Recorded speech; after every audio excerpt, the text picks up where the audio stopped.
author, journalist, environmental activist Georges Monbiot. So what's it going to take to move away from animal factories? Is it an outrage from the consumer? Is it governments finally caring about who's going to own food and food insecurity? What's it going to take? I think your analysis is exactly right. Governments won't act until they're faced with a massive load of costs, a massive load of political as well as economic costs caused by the industry which they support. And in the case of livestock, I mean, those costs are enormous. So the immediate impacts on human health. So, for example, livestock is the major incubator of zoonotic diseases, particularly of diseases which have great pandemic potential to spread through the human population.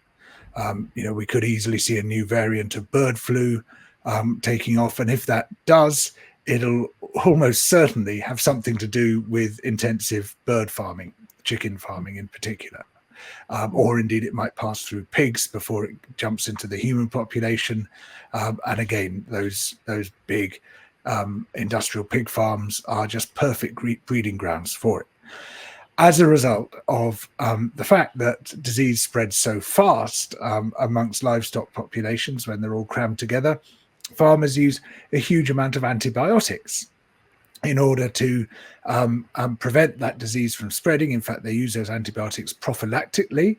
They dose their animals in antibiotics as a matter of course, which is something no doctor is allowed to do. It would offend all medical protocols to just give people antibiotics before they fall ill. And they've found that dosing their animals with antibiotics actually speeds up their growth as well. So they, in some places, also use them as growth promoters.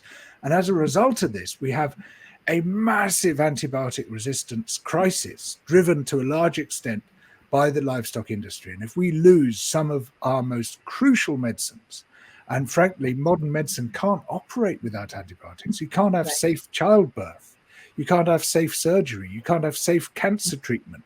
All of those are totally dependent on antibiotics. Without antibiotics, many of the deadly diseases of the past would come roaring back, and we would find ourselves in the same situation as we were in the 19th century, where some new bacterial disease rips through the human population and kills a large percentage of that population. That is what will happen if we lose the efficacy of antibiotics. And if we lose them, to a large extent, that will be down to the livestock industry.